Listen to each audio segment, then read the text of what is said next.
de outro texto, não Marcos, capítulo 6, mas será em Gálatas, capítulo 1, do verso de número 13 ao 24. Gálatas, capítulo 1, verso de número 13 até o verso de número 24.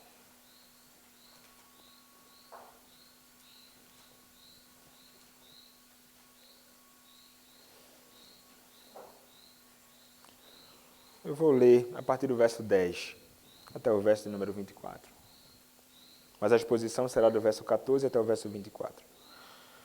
Porventura, procuro eu agora o favor dos homens ou de Deus? Ou procuro agradar a homens? Se agradasse ainda a homens, não seria servo de Cristo. Faço-vos, porém, saber, irmãos, que o evangelho por mim anunciado não é segundo o homem, porque eu não o recebi nem o aprendi de homem algum, mas mediante revelação de Jesus Cristo. Porque ouvistes qual foi o meu proceder outrora no judaísmo, como sobremaneira perseguia eu a igreja de Deus e a devastava. E na minha nação, quanto ao judaísmo, avantajava-me a muitos da minha idade, sendo extremamente zeloso das tradições de meus pais. Quando, porém, ao que me separou antes de eu nascer, e me chamou pela sua graça, aprove revelar seu Filho em mim, para que eu pregasse entre os gentios, sem detença, não consultei carne e sangue, nem subi a Jerusalém para os que já eram apóstolos antes de mim, mas parti para as regiões da Arábia e voltei outra vez para Damasco. Decorridos 3 anos, então subi a Jerusalém para avistar-me com Cefas, e permaneci com ele 15 dias. E não vi outro dos apóstolos, senão Tiago, irmão do Senhor. Ora, acerca do que vos escrevo, eis que diante de Deus testifico que não minto. Depois fui para as regiões da Síria e da Cilícia, e não era conhecido da vista das igrejas da Judéia, que estavam em Cristo. Ouviam somente dizer: aquele que antes nos perseguia, agora prega a fé que outrora procurava destruir, e glorificavam a Deus a meu respeito. Amém. Podem se assentar, meus irmãos.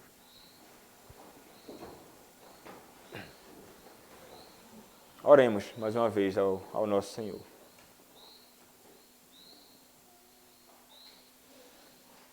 Senhor,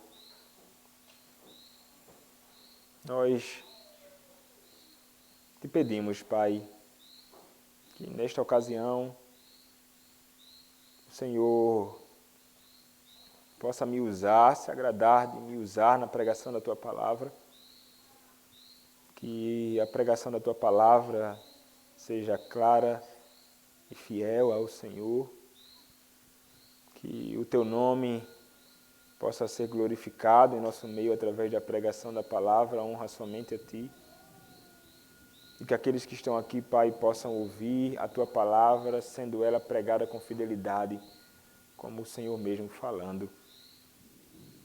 Usa-me, Senhor, dá-me unção do Teu Santo Espírito na pregação da Tua Palavra, capacidade, vigor, força, Senhor. Nada, Pai, em mim e naqueles que estão aqui possa ser um obstáculo para a pregação da Tua Palavra.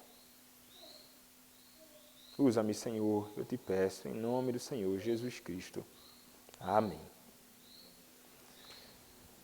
Meus irmãos, a carta de Paulo aos Gálatas, ela foi escrita pelo próprio apóstolo Paulo, porque aquela igreja que ele mesmo havia plantado ali nas regiões da Galácia, eles estavam deixando de atentar para aquilo que eles haviam sido instruídos pelo próprio apóstolo Paulo, haviam entendido e haviam sido salvos pelo puro e simples evangelho da graça.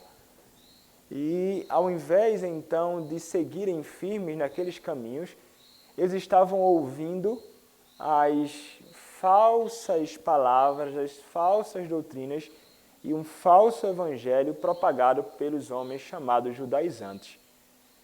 Eram homens que estavam envolvidos com a ideia de que o homem ele não pode ser salvo simplesmente pela graça. Eles diriam assim, é a salvação pela graça mais alguma coisa.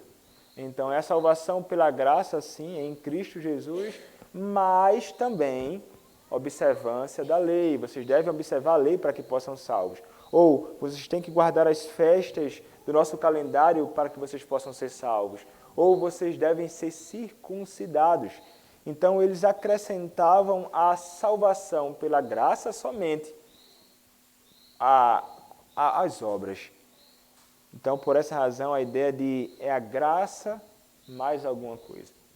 O apóstolo Paulo, meus irmãos, ele estava plenamente consciente de que isto não é correto. De que este ensino é falso. E ele estava tão certo disto, meus irmãos, que ele vai chamar este ensino desses falsos mestres de um outro evangelho. Ele vai dizer, olha, isto que eles anunciam não é o evangelho que eu anuncio. É um outro evangelho. É um falso evangelho. É um heteros evangelho.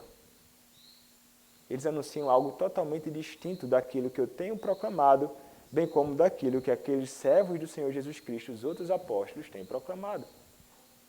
Então o apóstolo Paulo ele estava plenamente convencido, meus irmãos, de que aquele ensino desses homens era pernicioso e poderia levar a igreja daquela região a entrar por caminhos totalmente errados e estranhos àquilo que o próprio servo do Senhor, o apóstolo Paulo, havia ensinado a eles presencialmente. E aí, então, meus irmãos, ele vai exortar a eles, dizendo, o evangelho que eu recebo, ainda que estes homens procurem denegrir a minha imagem, dizendo que eu sou um apóstolo de segunda categoria, que não sou um apóstolo como os outros apóstolos, e tentam fazer isso para que o evangelho que eu proclamo possa ser minado, e então eles conseguindo dizer que eu sou um falso apóstolo, o evangelho que eu prego vai ser desconsiderado. Então, ele vai dizer, Paulo, apóstolo, iniciando essa carta dizendo que ele é o apóstolo do Senhor Jesus Cristo, não segundo a sua própria vontade, não segundo a vontade dos homens, mas do próprio Senhor que o comissionou, que o chamou para ser apóstolo. Então ele vai dizer, o meu apostolado é verdadeiro, vocês devem confiar em mim, eu sou apóstolo do Senhor Jesus Cristo. Mas não somente isto. Quando nós olhamos então para os versículos 10 e 11 do primeiro capítulo ainda, nós encontraremos a realidade de que ele vai dizer, mas não somente eu fui chamado para o apostolado e sou verdadeiramente um apóstolo e vocês devem acreditar nas palavras que digo. Mas o evangelho que eu anuncio não foi um evangelho produzido por homens. O evangelho que eu recebi do próprio Deus. Através de quê? Através de revelação. Ele não estava ali procurando o favor dos homens, ele não estava ali procurando agradar a homens, mas ele estava ali para pregar o evangelho que ele recebeu mediante revelação do Senhor Jesus Cristo. Então, tanto o apostolado dele era autêntico, como o evangelho que ele proclamava era autêntico. E ele então, meus irmãos, exortando a estes irmãos com dureza, porque o apóstolo Paulo, nesta epístola, ele não vai se utilizar de palavras doces com essas pessoas, e especialmente no início deste capítulo. Porque, meus irmãos, a exortação que ele tinha para dar para estas pessoas era urgente. A alma dessas pessoas estava em risco pela propagação do falso ensino.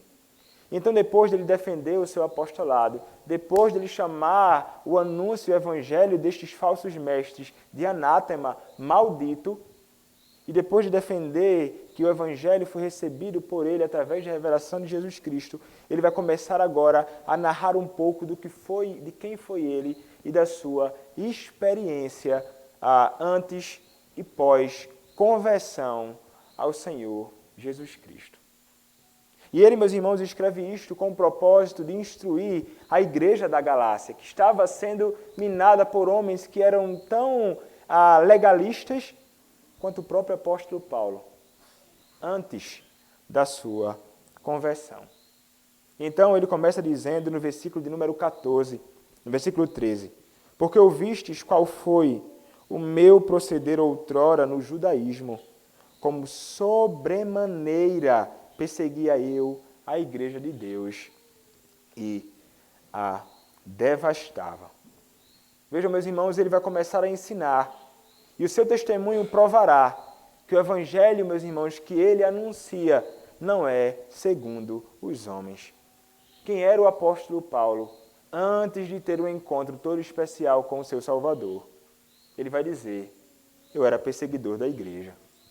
O apóstolo Paulo, meus irmãos, realmente, ele era um ferrenho perseguidor da igreja de Deus. Ele era um homem mau e fez coisas terríveis com todos aqueles que buscavam caminhar nos caminhos do Senhor, contra todos aqueles que eram do caminho. E nós encontramos verdades sobre ele, não somente da sua própria boca, mas também quando nós olhamos para Atos, capítulo 7, versos 54 a 60, nós lemos o seguinte: ouvindo eles isto, enfureciam-se no seu coração e rilhavam os dentes contra ele. Mas Estevão, cheio do Espírito Santo, fitou os olhos no céu e viu a glória de Deus e Jesus, que estava à sua direita, e disse: eis que vejo os céus abertos e o Filho do Homem em pé à destra de Deus. Eles, porém, clamando em alta voz, taparam os ouvidos e, unânimes, arremeteram contra ele. E, lançando-os fora da cidade, o apedrejaram. As testemunhas deixaram suas vestes aos pés de um jovem chamado Saulo. E apedrejavam Estevão, que invocava e dizia: Senhor Jesus, recebe o meu espírito. Então, ajoelhando-se, clamou em alta voz: Senhor, não lhes imputes este pecado. Com estas palavras, adormeceu. E Atos capítulo 8, versículo 1 diz: e Saulo consentia na sua morte. Aqui é o apóstolo Paulo. Ainda em Atos capítulo 8, verso 3, nós encontramos: Saulo, porém, assolava a igreja, entrando pelas casas, e arrastando homens e mulheres, encerrava-os no cárcere. Vejam, meus irmãos, Paulo, ele não era alguém moderado. Ele era alguém totalmente perverso e mau realmente com a igreja. Ele não tinha limites, não.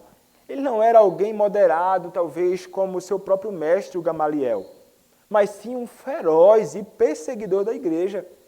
Ele era como que semelhante a uma besta selvagem na perseguição à igreja do Senhor Jesus Cristo.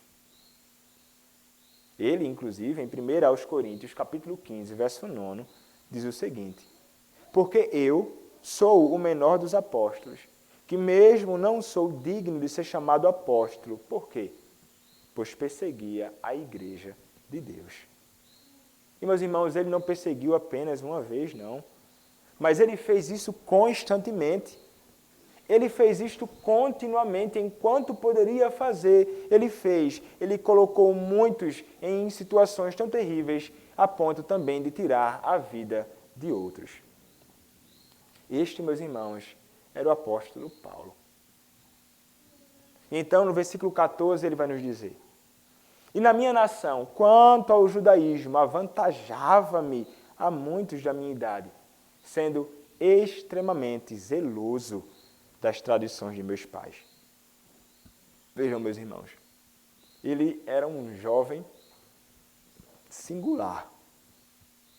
Na fé que ele defendia, ele não era como muitos que abrem a boca simplesmente e dizem que são cristãos. No caso dos romanistas, dizem eu sou católico, mas nominal simplesmente.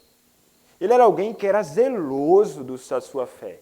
Ele era zeloso pelas tradições dos seus pais. E ele era zeloso, e aqui nós encontramos o seu zelo no judaísmo. Segundo a sua descrição, o apóstolo ele foi um destacado e erudito conhecedor da sua fé, bem como um fiel e zeloso praticante de tudo aquilo que a sua fé propunha.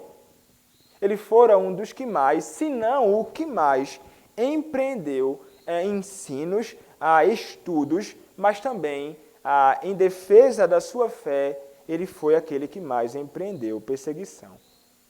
Quando nós olhamos para a tradição do judaísmo, mesmo tendo algumas bases na lei de Deus, mas são unidas à lei de Deus a tradições de homens juntas, tradições orais dos fariseus, ensinos dos sacerdotes, coisas que eram acrescidas a isto.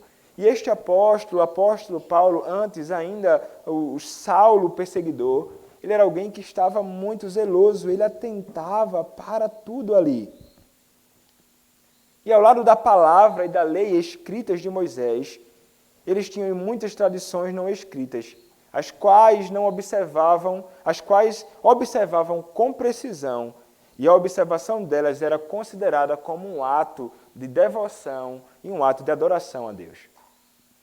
Ele diz ainda que ele, como um perseguidor e um jovem dedicado ao seu serviço, que ele se avantajava na frente de muitos. Ele abria o caminho. Ele era aquele, meus irmãos, que destruía o que estava no seu caminho. Ele era realmente um religioso, não era um religioso comum. Quando nós olhamos para Atos capítulo 26, versos 4 e 5, nós encontramos as seguintes palavras. Quanto à minha vida, desde a mocidade, como decorreu desde o princípio entre o meu povo e em Jerusalém, todos os judeus a conhecem, pois, na verdade, eu era conhecido deles desde o princípio. Se assim o quiserem testemunhar, porque vivi fariseu, conforme a seita mais severa da nossa religião. Então, vejam só quem era o apóstolo Paulo. Alguém realmente que você poderia olhar assim e pensar como pode um homem desta natureza ser salvo pelo Senhor. Ele ainda diz acerca dele mesmo em Filipenses capítulo 3, versos 5 a 6, circuncidado ao 8º dia, da linhagem de Israel, da tribo de Benjamim, hebreu de hebreus, quanto à lei, fariseu, quanto ao zelo, perseguidor da igreja, quanto à justiça que há na lei, irrepreensível. Então, ele realmente, meus irmãos, ele tinha o zelo de Deus, mas não de acordo com o conhecimento. Ele tinha como que um zelo pela lei, mas não segundo o conhecimento correto. Pois seu zelo, meus irmãos, era contra a palavra. Na medida em que tendia a manter tradições não escritas e justificação pelas obras da lei, sem Cristo. Ele estava comprometido, meus irmãos, com a justificação pelas obras da lei.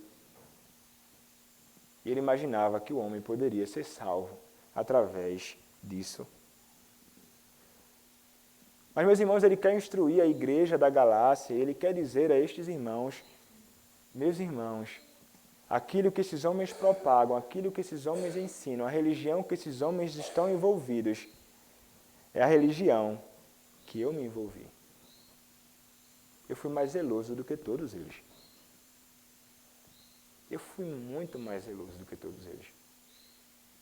E uma coisa que eu aprendi, uma coisa que eu estou certa, é que o zelo pela lei de Deus, que o zelo pela lei não pode salvar o homem.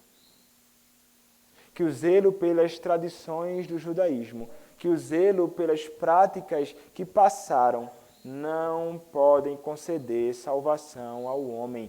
Eu, por pura experiência na minha vida, pude experimentar isto.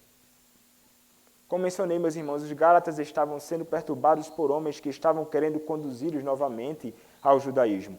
Então o apóstolo Paulo ele se opõe a isso porque ele está plenamente consciente de que isso não pode salvá-los.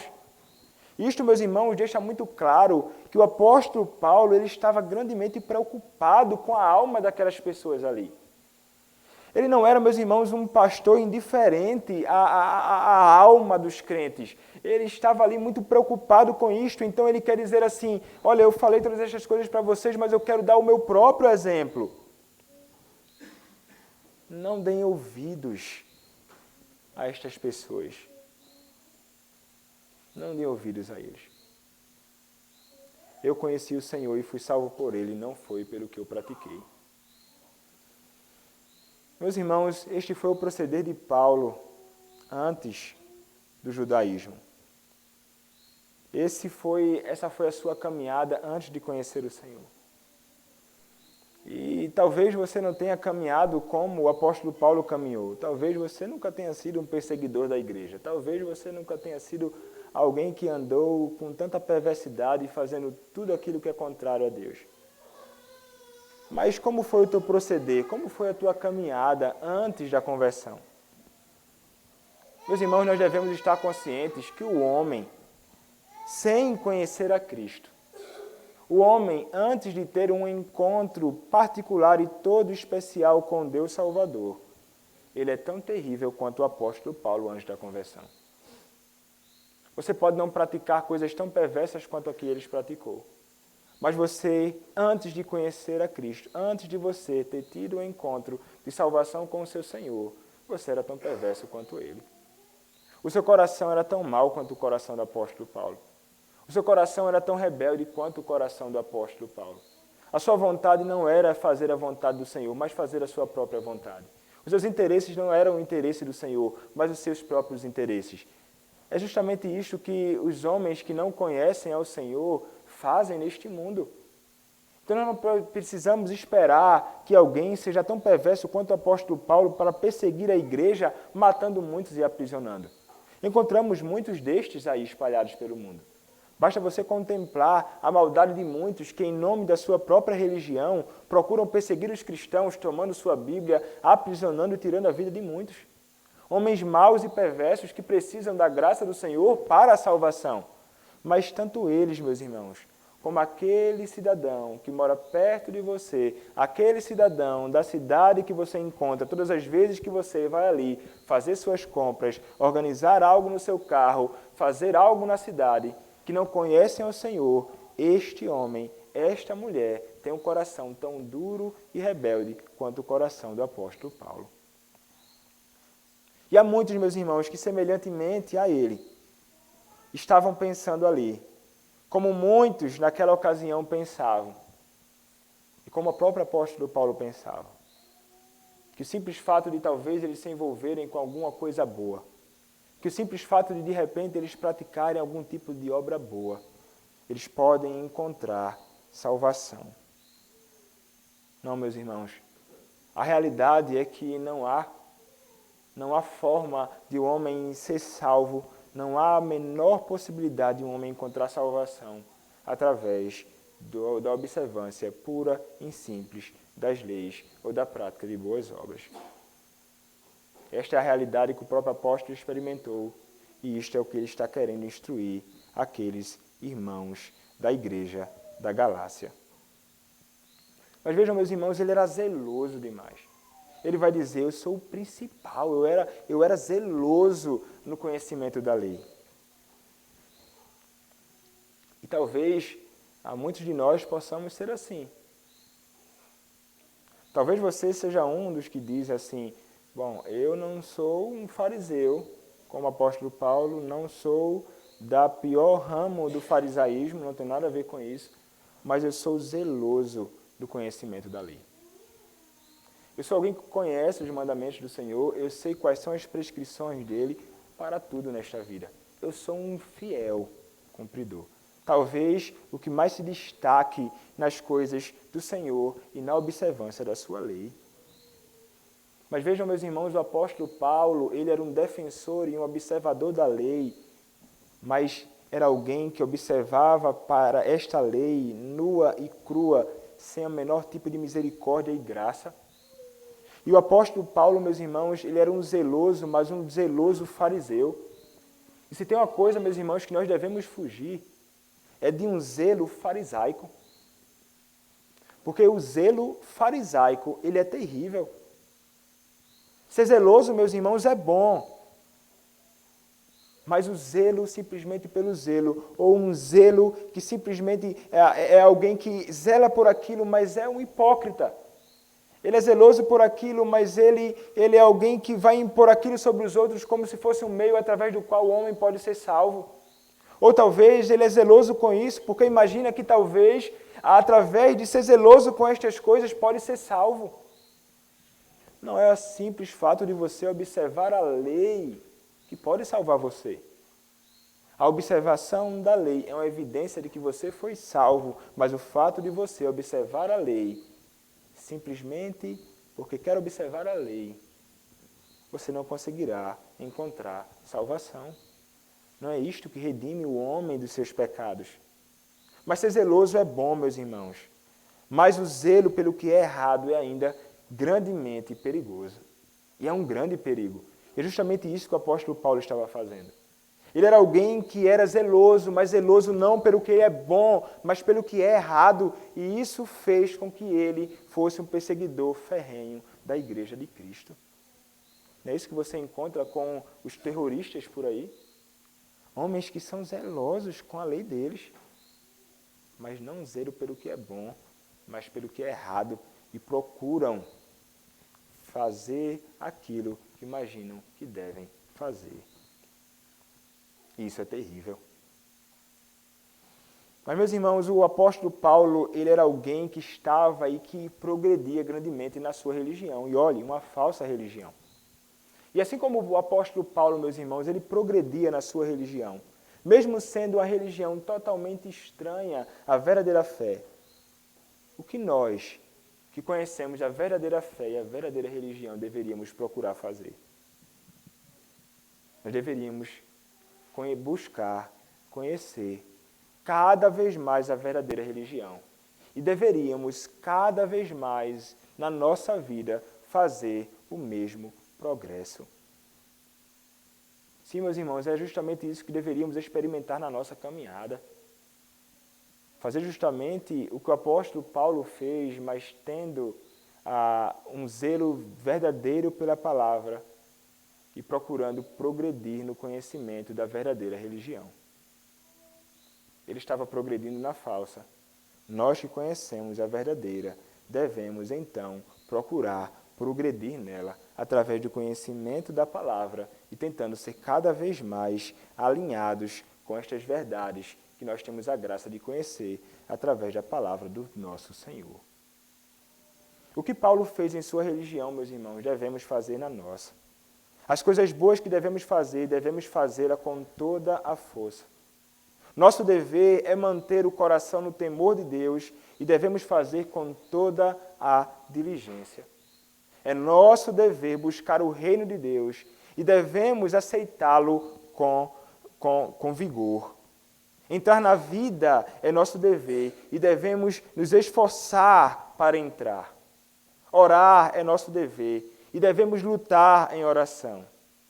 Josias voltou-se para Deus de todo o coração. A lei exige, meus irmãos, que devemos amar a Deus com todas as forças do nosso corpo e com toda a nossa alma e com toda a nossa força. Nas coisas terrenas, meus irmãos, nós devemos moderar nossos pensamentos e cuidados. Mas os deveres espirituais devem sempre ser realizados com todas as nossas forças. Os deveres das coisas espirituais de Deus reveladas na sua palavra são coisas que nós devemos experimentar diligentemente para que possamos progredir na verdadeira religião. É algo, meus irmãos, que será bom para nós e algo que certamente glorificará o nome do nosso Senhor. Meus irmãos, o maior pecador, ele encontra perdão e salvação. Há perdão, meus irmãos, para o maior dos pecadores, e isso fica evidenciado aqui. Depois da conversão de Paulo, nós olhamos versículos 15 e 16, a palavra do nosso Senhor nos diz. Revelar, 15 e 16, quando, porém, ao que me separou antes de eu nascer e me chamou pela sua graça, aprove revelar seu Filho em mim, para que eu pregasse entre os gentios, sem detença, não consultei carne e sangue. Agora, meus irmãos, nós estamos diante de uma mudança abrupta aqui na vida do apóstolo Paulo. Pois, nos versículos anteriores, nós vimos o apóstolo Paulo fala de quem ele era, mas nos versículos 15 e 16, ele começa a descrever o que passou a ser. Nos versículos anteriores, o apóstolo fala de suas próprias ações. Nestes versos, ele diz que é Deus quem age. Ele era alguém que estava envolvido com as suas próprias obras e ele era zeloso daquelas coisas, mas ele então vai dizer, agora eu vou revelar para vocês quem realmente pode agir em favor do maior dos pecadores. Então, meus irmãos, quando, porém, é o que me separou antes de nascer e me chamou pela sua graça, aprove. Deparamos-nos, meus irmãos, agora com ações soberanas de Deus, tanto na salvação como na vocação de um homem para assumir um ofício na igreja do Senhor. Não é apenas aqui, meus irmãos, vocação para a salvação, uma vocação eficaz, salvando o homem dos seus pecados, regenerando a sua vida, como também vocação para ser apóstolo, ministro do Evangelho do Senhor Jesus Cristo. E o apóstolo Paulo então vai dizer, meus irmãos, eu fui eleito pelo Senhor. Eu fui escolhido pelo Senhor. Ele foi separado antes mesmo de nascer, semelhante ao profeta Jeremias, quando nós olhamos para Jeremias, capítulo 1, verso 5. Jeremias, capítulo 1, verso 5. Antes que eu te formasse no ventre materno, eu te conheci. E antes que saísse da madre, te consagrei e te constituí profeta às nações. Essas são as palavras encontradas ali em Jeremias. E o apóstolo Paulo vai dizer algo como que semelhante ao dele. Antes de tudo, o Senhor, Ele me conheceu e o separou. E o elegeu e o separou para um exercício e um ofício maravilhoso. Durante um grande período de sua caminhada, mesmo sendo escolhido por Deus antes de nascer, ele era, sim, um perseguidor grandemente da igreja de Deus. Contudo, meus irmãos, no tempo determinado por Deus, ele foi chamado pela graça do Senhor. A sua salvação no tempo e no espaço, a sua convocação para crer nesse Senhor Jesus Cristo no tempo e no espaço, revela que ele foi escolhido pelo Senhor desde a eternidade. Meus irmãos, a escolha soberana, eterna e incondicional de pecadores culpados, a fim de que sejam redimidos. É uma escolha, meus irmãos, feita em Cristo, isto é, para serem salvos na união com o Filho de Deus e o Filho para tornar-se homem e salvador do perdido. E foi isto, meus irmãos, que aconteceu justamente com o apóstolo Paulo. Como nos diz a palavra, em 2 Timóteo, capítulo 1, verso 9, sua determinação e graça que nos foi dada em Cristo Jesus antes dos tempos eternos. Se trata aqui, meus irmãos, do que aconteceu com o apóstolo Paulo, o que é chamado de a eleição da graça, quando nós encontramos em Romanos capítulo 11, verso 5, assim, pois, também agora, no tempo de hoje, sobrevive um remanescente segundo a eleição da graça. Meus irmãos, a eleição, ela acontece unicamente pela graça, e foi justamente isso que aconteceu com aquele homem perverso. Ele foi chamado pela graça divina. E é justamente assim, meus irmãos. Os homens creem, e creem pela graça. É isso que nos diz, inclusive, Atos, capítulo 18, verso de número 27. Querendo ele percorrer a Acaia, animaram-no os irmãos e escreveram aos discípulos para o receberem. Tendo chegado, auxiliou muito aqueles que, mediante a graça, haviam crido.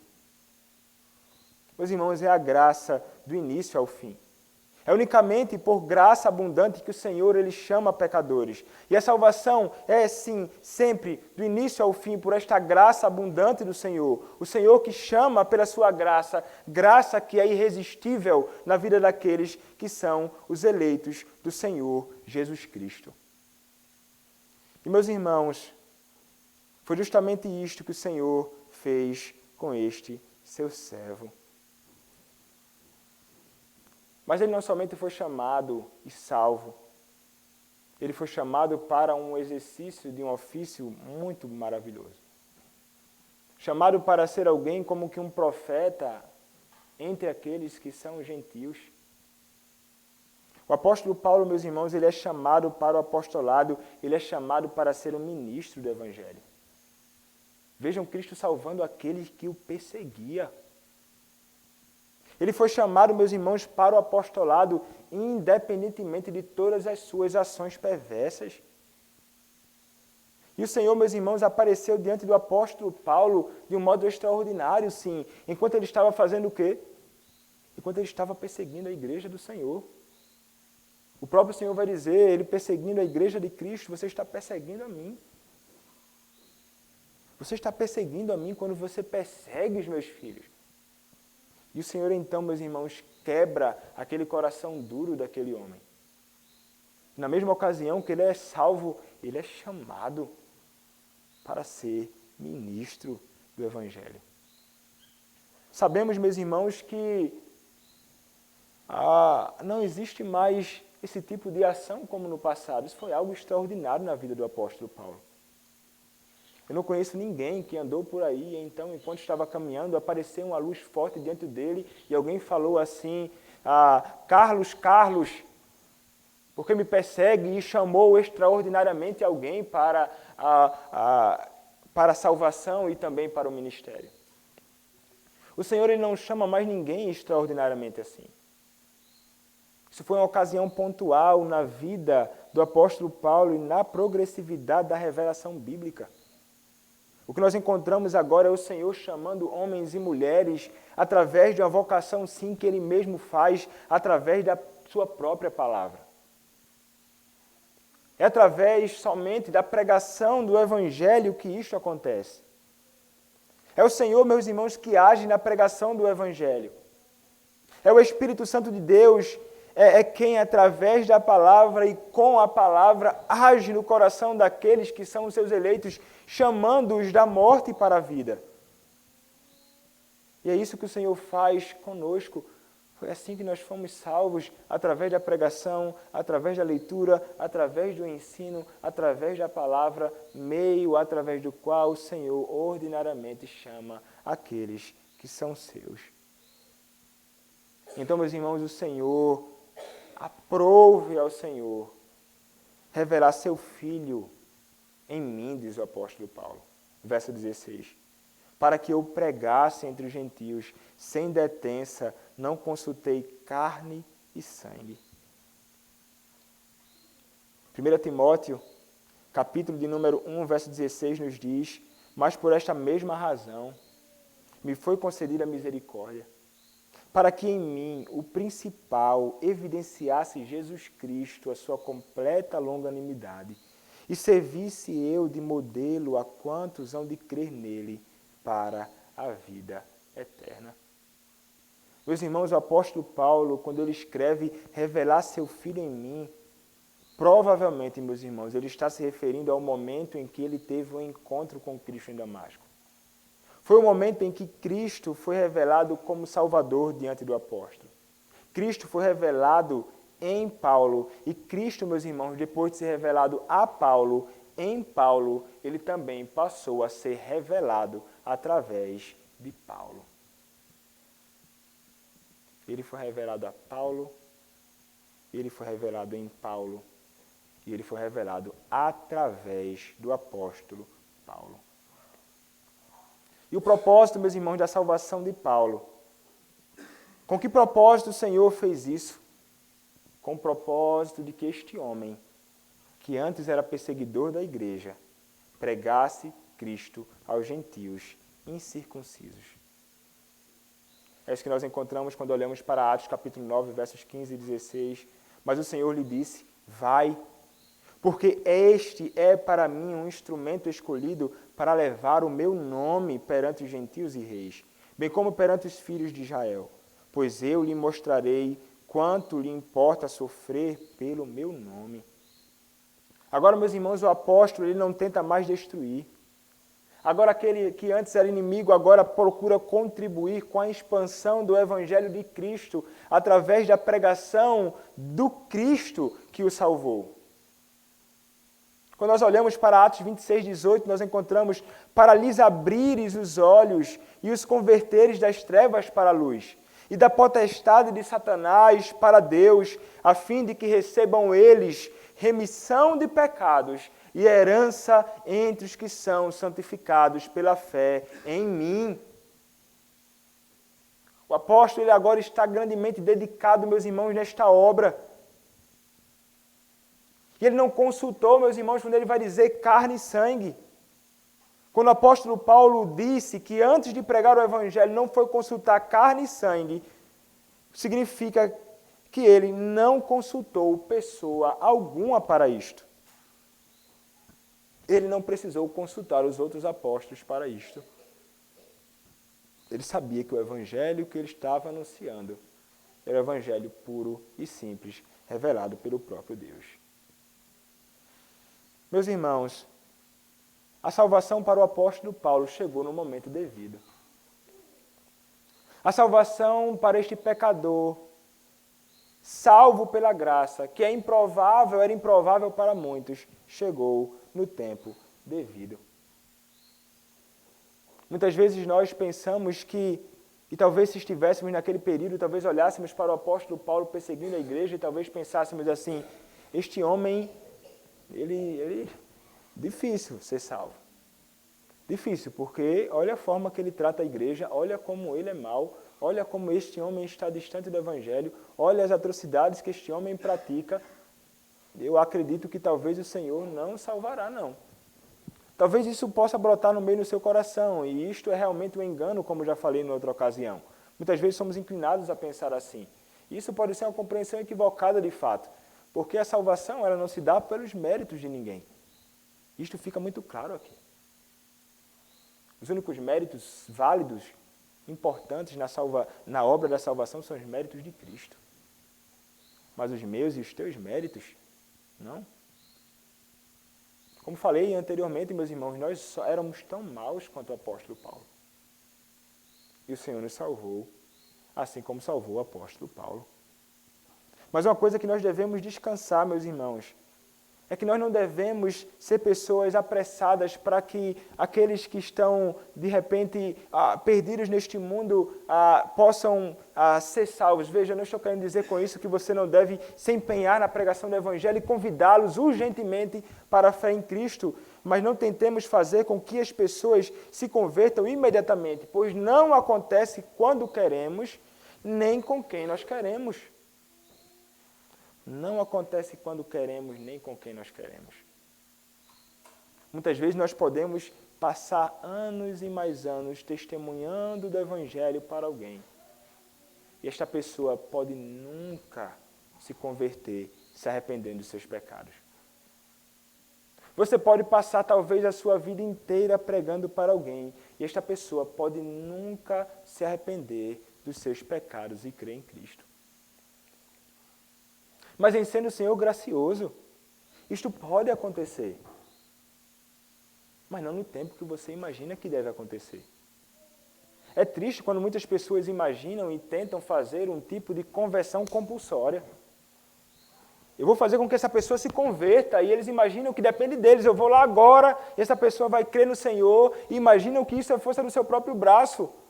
Ou que talvez seja fruto da sua própria eloquência, ou da sua oratória, ou dos tormentos e terrores que essas pessoas anunciam diante dessas pessoas. Não, meus irmãos. Não é desta forma que funciona.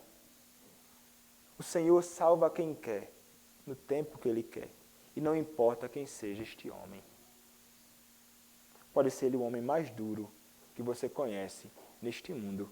Ele pode ser chamado pelo Senhor e pode se tornar um arauto do Senhor, como o apóstolo Paulo. Ele pode ser um homem perseguidor da igreja e pode passar a ser alguém que contribui com a propagação do Evangelho e o estabelecimento da igreja. Por esse motivo, meus irmãos, sabendo que não depende de nós fazer isto, não podemos nos angustiar com isso. Nós não podemos ficar grandemente perturbados com isso a ponto de adoecer, porque isto não depende da força do nosso próprio braço. Eu imagino como deve ser terrível para a vida de muitos homens que se envolvem com obras missionárias aí, onde agências missionárias obrigam e esperam que no lugar que estas pessoas são enviadas haja fruto, conversão e um número grande na igreja. Deve ser frustrante. Deve ser terrível como deve ser doloroso, porque não depende de mim. Muitos pastores acabam pregando a sua vida durante muitos e muitos anos para uma igreja, Pessoas que estão domingo após domingo, pela manhã e à noite, na igreja do Senhor Jesus Cristo, que nunca creram em Cristo verdadeiramente. Isso pode acontecer. Mas o pastor não deve ficar grandemente perturbado com isto. Ele deve seguir pregando sinceramente e convidando-os ao arrependimento. Mas é o Senhor quem age soberanamente em quem Ele quer e quando Ele quer. Muitos homens, como o próprio Thomas Boston e tantos outros, homens eloquentes, pregadores fiéis da palavra, durante tanto tempo pastoreando igrejas perversas que se voltavam contra ele, contra o evangelho, bagunçando no culto, homens e mulheres ímpios no meio da igreja. E ele pregou a palavra. Cabe a nós então fazer aquilo que o apóstolo Paulo foi chamado para fazer, é anunciar este evangelho, a fim de que os homens possam conhecer a Cristo. Meus irmãos, nós fomos salvos semelhantemente a Paulo. Você que foi salvo pelo Senhor Jesus Cristo, você foi salvo porque Ele te elegeu. Você foi salvo porque Ele te chamou eficazmente. E você foi salvo porque Cristo foi revelado a você. Você não foi salvo porque você é bonitinho. Você não foi salvo porque você é legal. Você não foi salvo porque você é bacana. Você não foi salvo porque você fazia coisas boas. Você foi salvo porque o Senhor te escolheu. Você foi salvo porque o Senhor revelou o seu grande amor em Cristo, revelando Cristo a você. Por essa razão, nunca podemos nos orgulhar da nossa salvação, porque nós não fomos salvos pela força do nosso próprio braço, nós fomos salvos pelo Senhor que graciosamente agiu em nosso favor. Foi Ele quem agiu em seu favor. Não foi você que foi até Ele, foi Ele que foi até você. Foi Ele que teve de se humilhar na maldita cruz para alcançar você.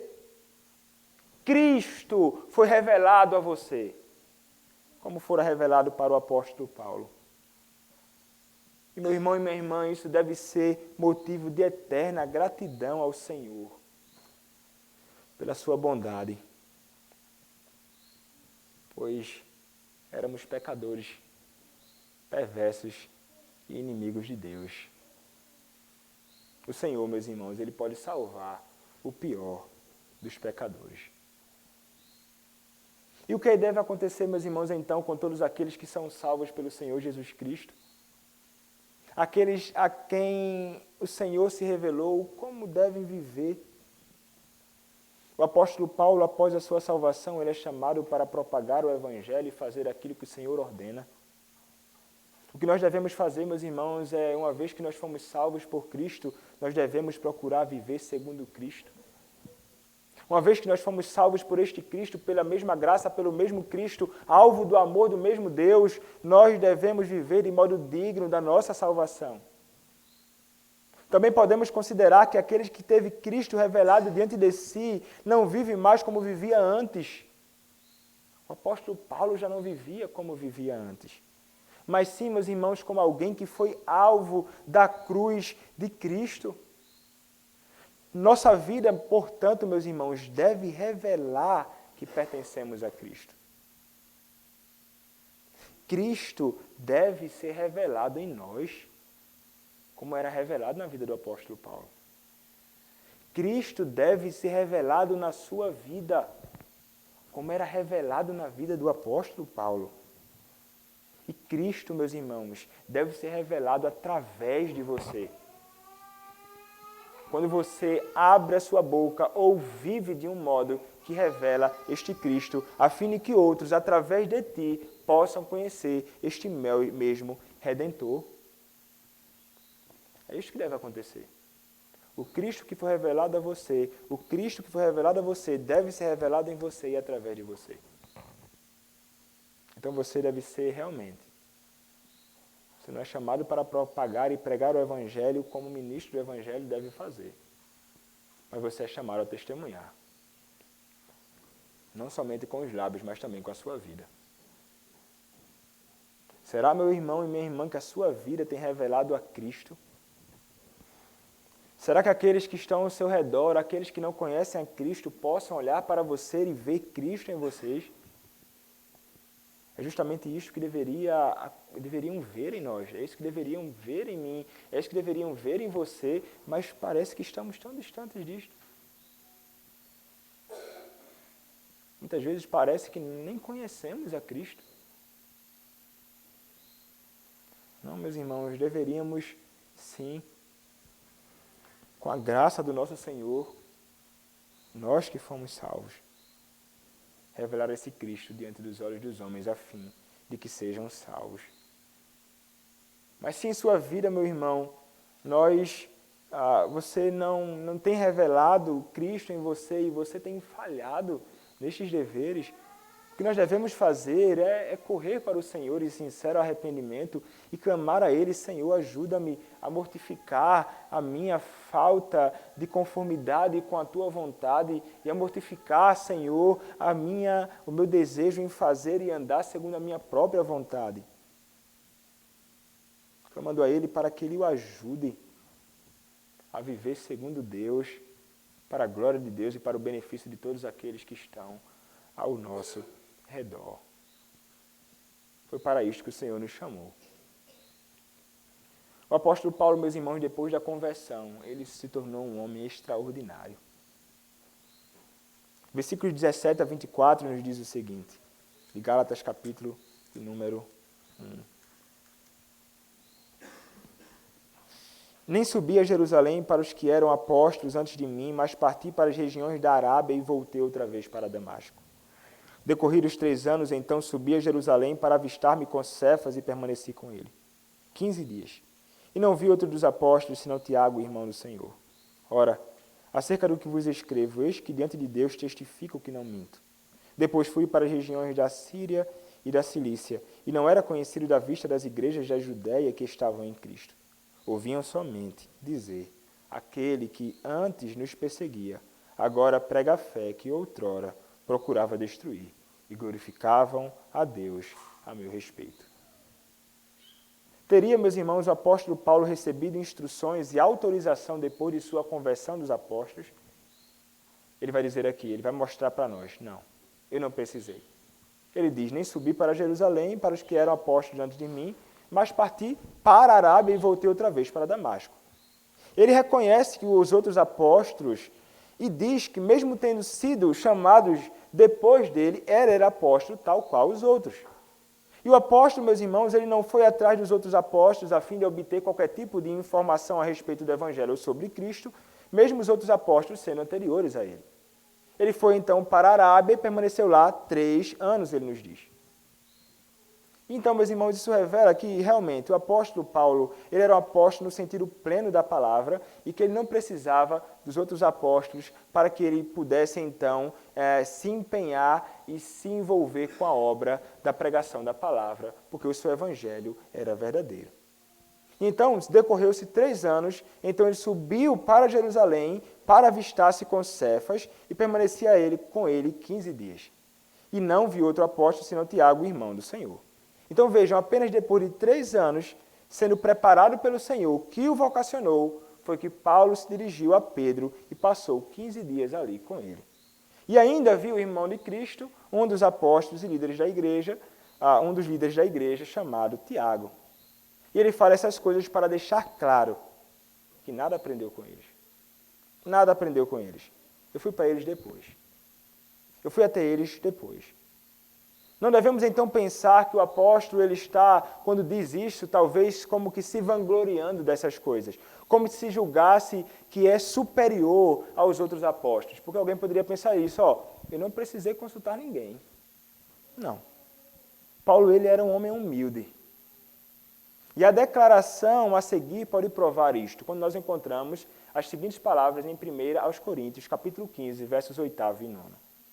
E afinal, depois de todos, foi visto também por mim, como por um nascido fora de tempo. Porque eu sou o menor dos apóstolos, que mesmo não sou digno de ser chamado apóstolo, pois persegui a igreja de Deus. Então vejam, meus irmãos, ele não se considerava como alguém superior aos outros apóstolos, não. Ele está simplesmente revelando e descrevendo fatos do que aconteceu com ele. E então ele começa a apresentar o seguinte, tentando fazer com que aquelas pessoas a quem ele escreve a carta possam confiar nas suas palavras, neste homem que era um verdadeiro apóstolo do Senhor. E ele faz uma espécie de juramento diante deles. O versículo de número 20 nos diz, ora, acerca do que vos escrevo, eis que diante de Deus testifico que não minto.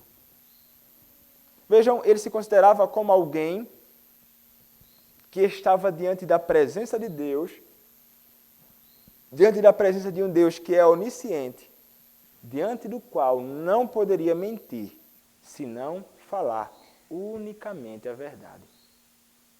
É justamente esta sensação e é justamente isto que significa a ideia de juramento. Ele está jurando diante deste Deus que conhece absolutamente todas as coisas.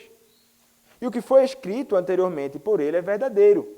Por esse motivo ele diz, para que não tenham dúvida e saibam que o que ele escreve essas coisas como tendo sido escritas diante do próprio Deus. Eu já quero dizer assim, eu não estou mentindo para vocês. Eu juro, em nome de Deus, que eu estou sendo verdadeiro. O seu testemunho, meus irmãos, vai de encontro ao que os falsos mestres estavam disseminando acerca dele. Ele fala sem qualquer tipo de falsidade ou sem qualquer tipo de dissimulação. Jurar pelo nome de Deus, no estrito sentido do termo, significa invocá-lo como testemunha de João Calvino. Jurar pelo nome de Deus, no estrito sentido do termo, significa invocá-lo como testemunha. No juramento, então, meus irmãos, piedoso, o Senhor ele é evocado como a fiel testemunha daquelas palavras. E o apóstolo Paulo estava fazendo isso ali, um juramento. Nos nossos dias, meus irmãos, o número de pessoas que se envolvem com juramento é grande. E muitos se envolvem solenemente com juramentos diante do Senhor em nome de Deus, diante da igreja do Senhor Jesus Cristo. Isso acontece publicamente e solenemente, inclusive, nas nossas igrejas. Quando homens são chamados para o ofício do diaconato, quando homens são chamados para o ofício do presbiterato, quando homens são chamados para o ofício, ministério da palavra, como pastor da igreja de Cristo, o que todos nós fazemos é realmente um juramento em nome de Deus, diante da igreja, trazendo e convocando o Senhor como testemunha. Mas o que tem acontecido em nossos dias? O que tem acontecido, meus irmãos, em nossos dias é justamente uma quebra dos juramentos que muitos têm feito. É como se não jurassem diante de Deus, como Paulo estava jurando diante do próprio Deus. É como se não temessem o próprio Deus e abrem a boca para falar de qualquer jeito, sem o menor compromisso com aquilo que falaram. Então, o que é que nós encontramos em muitas de nossas igrejas? São pastores, muitas vezes, presbíteros, diáconos, que se envolvem publicamente com um juramento público diante de Deus e da igreja. E o que eles fazem, então? Dentro de pouco tempo, mesmo dizendo jurar fidelidade à Escritura e aos nossos padrões doutrinários, eles passam a viver longe da Escritura e longe dos nossos padrões doutrinários. Eles juram fidelidade à nossa fé, e o que você vai mais encontrar é um distanciamento terrível da nossa fé. É como se muitos abrissem a boca para falar, simplesmente abrindo a boca ali, dizendo eu juro, eu juro, eu juro, é ordenado, logo após ser ordenado, pega a Escritura ou os padrões doutrinários, que é o que mais rejeitam, e lançam no mais profundo abismo do esquecimento. Só serviu, ali naquela ocasião, eu queria ser ordenado, né? Se eu dissesse não, eu não seria ordenado, então, juram em nome de Deus e não praticam aquilo que foram chamados para fazer.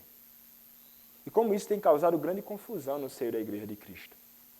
Homens que revelam que são perversos e ímpios muitas vezes. Que não estão nem um pouco interessados e nem um pouco revelam temor ao Senhor, a quem juraram diante do Senhor. E que não estão sendo zelosos com a Igreja do Senhor Jesus Cristo, porque lançam fora aquilo que é a doutrina bíblica e tentam passar a estabelecer coisas segundo a sua própria imaginação. Daí você encontrar uma diversidade doutrinária, até mesmo na nossa igreja presbiteriana, que não deveria existir. Que não deveria existir. Se nós cremos na mesma Escritura, se nós possuímos os mesmos pressupostos interpretativos da Escritura, se nós temos os mesmos padrões doutrinários que nós subscrevemos publicamente, qual o problema? O problema está na Escritura e nos nossos padrões? Ou o problema está no coração daqueles que juram publicamente, mas logo em seguida abandonam e procuram fazer a sua própria vontade? Isso é terrível. Jurar em nome de Deus, meus irmãos, é coisa séria. E muitos meus irmãos publicamente fazem isso, e não somente aqueles que são chamados para o ofício na igreja, aqueles que são recebidos por batismo ou profissão de fé. São homens e mulheres que devem ser fiéis ao juramento público que fizeram diante do Senhor e diante da igreja do Senhor. Fidelidade e obediência à Escritura Sagrada, fidelidade e obediência àqueles que são colocados como liderança na igreja de Cristo, enquanto estes permanecerem fiéis à Escritura e ao Evangelho. Todos, meus irmãos, na igreja de Cristo são chamados, todos aqueles que fizeram o juramento público são chamados a viver realmente segundo aquilo que um dia falaram publicamente diante de Deus e da igreja. Então você que fez isto, considerando isto como algo sério, procure sim, diligentemente cumprir, porque em fazendo o contrário, você não estará pecando contra mim. Você estará pecando contra o próprio Senhor, em nome de quem vocês juraram. Muitos também, não somente em questões de profissão de fé, casamento e tantas outras coisas, meus irmãos. Quando publicamente também jura diante do Senhor e do ministro do Evangelho, aquela com quem ele está se casando, ou aquele com quem está se casando, fazendo ali uma aliança, publicamente jura coisas acerca daquela pessoa, mas na caminhada, depois de algum tempo, depois de alguns meses, talvez depois de alguns anos, parece que aquilo ali nunca aconteceu. E o cuidado, o zelo, o esforço, a dedicação que juraram ter em todas as circunstâncias, parece que não existe mais. Meu irmão, você que é casado, minha irmã, você que é casada, procure diligentemente fazer aquilo que você jurou publicamente diante de Deus, segundo a palavra de Deus. Porque você jurou em nome do Senhor. Nós não devemos considerar isso como algo de pouca importância, não. Porque jurar em nome de Deus, diante dele, é usar o seu próprio nome e ter o próprio Senhor como testemunha. Quem vai testemunhar contra os ministros falsos ou que não procuram andar segundo a palavra de Deus e as doutrinas, presbíteros, diáconos, membros da igreja, homens casados, mulheres casadas, é o próprio Senhor. Ele que vai testemunhar contra ou a favor. Para aqueles que estão caminhando segundo aqueles que um dia juraram diante do Senhor. Então, meus irmãos, o apóstolo Paulo, ele é alguém realmente zeloso, ele diz, olha, eu juro, eu testifico diante de vocês que o que eu estou falando é verdadeiro e é certo. Então ele diz no versículo de número 21, depois fui para as regiões da Síria e da Cilícia, não era conhecido da vista das igrejas da Judéia que estavam em Cristo. Então as igrejas, meus irmãos, da Judéia estavam unidas a Cristo, seu cabeça, eram igrejas de Cristo, e é interessante que é feita aqui uma distinção entre as comunidades cristãs daquelas puramente judaicas. Então existiam aquelas comunidades cristãs, de homens e mulheres que verdadeiramente foram salvos por Cristo, estavam ali dando início à igreja cristã do Senhor Jesus Cristo naquele período, em distinção das puramente judaicas. E o que é que essas pessoas ouviam acerca do apóstolo Paulo, versículo de número 23? Ouviam somente dizer, aquele que antes nos perseguia, agora prega a fé que outrora procurava destruir. Que interessante, meus irmãos. Os irmãos da igreja da Judéia não conheciam o apóstolo Paulo, mas ouviam algo glorioso acerca dele. E o que é que eles ouviam? O maior dos pecadores, o maior dos perseguidores da igreja de Cristo, não persegue mais a igreja, mas anuncia a fé que perseguia. Vejam que mudança extraordinária na vida do apóstolo Paulo. testemunho que se fez conhecido em outras regiões. E eles entendiam, meus irmãos, que o conteúdo do Evangelho de Paulo como verdadeiro. E também era a convicção daqueles que eram colunas da igreja do Senhor Jesus Cristo naquele período. E então alguém poderia perguntar o que significa pregar a fé, qual o conteúdo dessa pregação? E, meus irmãos, o conteúdo da pregação do apóstolo Paulo era Cristo como o Filho de Deus. Como nos diz Atos capítulo 9, verso 20, aquele que cumpriu as profecias do Antigo Testamento. Ele é aquele que anuncia Cristo como descendente real de Davi. Como nos diz 2 Samuel, capítulo 7, verso de número 14. Isso, meus irmãos, era certamente uma blasfêmia para os judeus, mas Paulo prega nas sinagogas que Jesus é o Filho de Deus. Ele é aquele que prega que Jesus é o Cristo, que Jesus Cristo é aquele que é o Messias. Como diz Atos capítulo 9, verso de número 22, Saulo, porém, mais e mais se fortalecia e confundia os judeus que moravam em Damasco, demonstrando que Jesus é o Cristo. Que era o equivalente, meus irmãos, de Cristo em hebraico é Messias, que significa ungido. E no Antigo Testamento, os profetas, sacerdotes e reis eram ungidos com óleo para exercerem suas funções reais. Então ele vai dizer, Cristo foi aquele que foi ungido pelo Espírito Santo para seu tríplice ofício de profeta, sacerdote e rei. Paulo era aquele que anunciava a fé que perseguia, e ele anunciava que Cristo haveria de padecer. E sendo o primeiro da ressurreição dos mortos, anunciaria a luz ao povo e aos gentios, como nos diz Atos capítulo 26, versos 22 a 23. Ele pregava que o Antigo Testamento anuncia o sofrimento, a morte e a ressurreição do Messias. Ele era aquele que estava grandemente envolvido com o anúncio de Cristo, e Cristo somente, aquele que padeceu grandemente. Como nos diz Isaías capítulo 53, versos 3 a 11, é um exemplo disso. Era desprezado e o mais rejeitado entre os homens, homem de dores e que sabe o que é padecer. E como um de quem os homens escondem o rosto, era desprezado e dele não fizemos caso. Certamente ele tomou sobre si as nossas enfermidades e as nossas dores levou sobre si. E nós o reputávamos por aflito, ferido de Deus e oprimido. Mas ele foi traspassado pelas nossas transgressões e moído pelas nossas iniquidades. O castigo que nos traz a paz estava sobre ele e pelas suas pisaduras fomos sarados. Todos nós andávamos desgarrados como ovelhas, cada um se desviava pelo caminho, mas o Senhor fez cair sobre ele a iniquidade de nós todos. Ele foi oprimido e humilhado, mas não abriu a boca. Como cordeiro foi levado ao matadouro e como ovelha muda perante os seus tosqueadores, ele não abriu a boca. Por juízo o opressor foi arrebatado e de sua linhagem quem dela cogitou? Porquanto foi cortado da terra dos viventes, por causa da transgressão do meu povo foi ele ferido. Designaram-lhe a sepultura com os perversos, mas com o rico esteve na sua morte, posto que nunca fez injustiça, nem dolo algum se achou em sua boca. Todavia, ao Senhor agradou moê-lo, fazendo-o enfermar.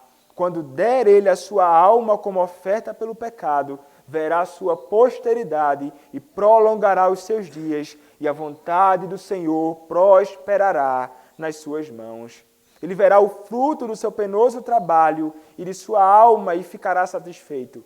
O meu servo, o justo, com o seu conhecimento, justificará muitos, porque as iniquidades deles levará sobre si. Este é o evangelho que o apóstolo Paulo anunciava. Do Cristo que padeceu e sofreu, levando sobre si as minhas e as tuas iniquidades. O evangelho, meus irmãos, que ele anunciava, era o evangelho que é o poder de Deus, que revela a justificação em Cristo Jesus e em Jesus somente. Era a pregação da paz com Deus, através de Cristo, através de quem o homem é reconciliado com Deus e tem paz com Deus. O Evangelho que afirma que Cristo se entregou pelos nossos pecados para nos arrancar deste mundo perverso. Pregar Cristo, meus irmãos, e este crucificado foi o desejo e o Evangelho proclamado por este servo do Senhor.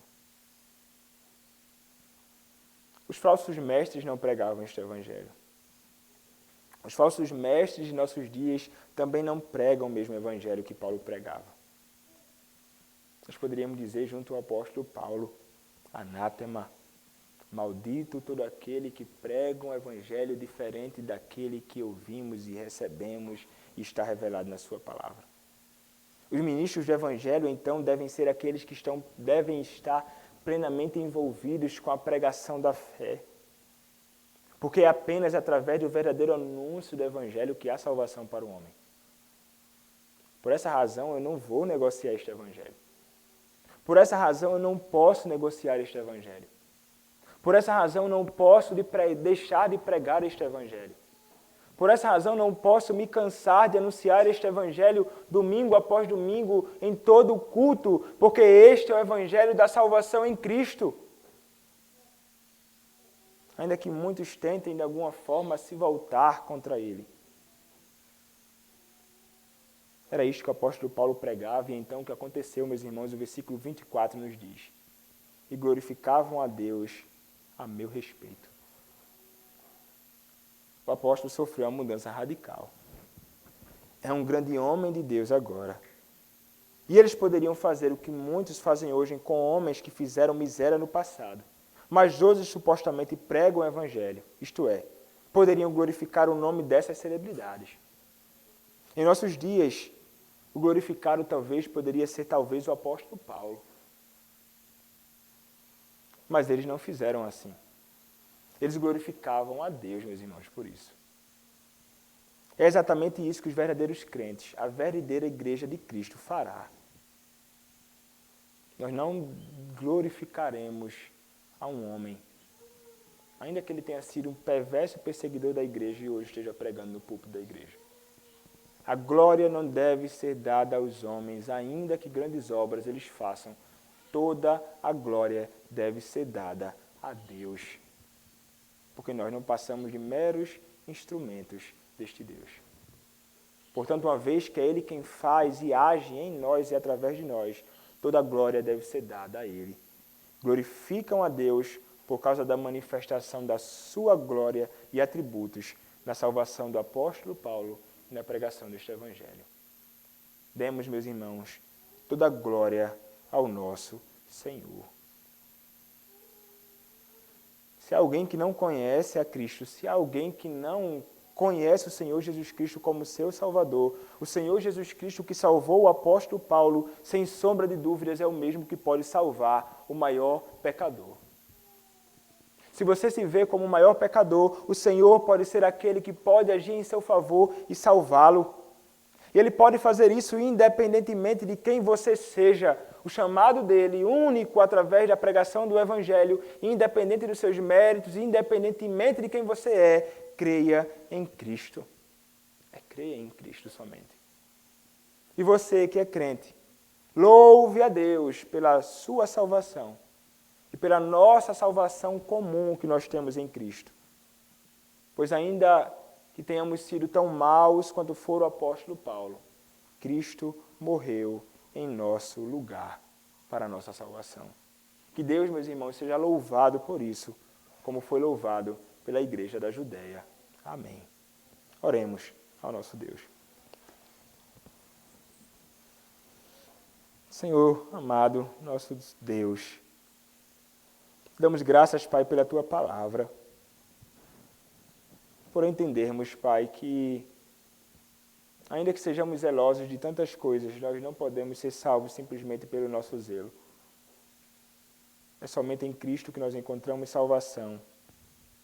É Ele quem nos salva dos nossos próprios pecados. É Ele quem nos tira das trevas e nos transporta para a Tua maravilhosa luz. Te louvamos, Senhor, por Cristo. Te louvamos, Senhor, pela obra que o Senhor fez em nós, salvando-nos pela graça, apesar de nós.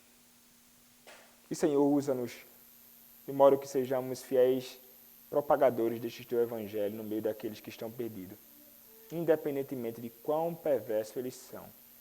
Sabemos que a tua graça pode romper e quebrar o coração mais duro que há neste mundo. A tua graça é irresistível na vida daqueles que são teus eleitos. Mas para isso nós devemos testemunhar do teu evangelho. E usa-nos, Senhor, para a glória do teu nome e a salvação do perdido. É o que nós te pedimos, ó Deus, em nome do Senhor Jesus Cristo. Amém.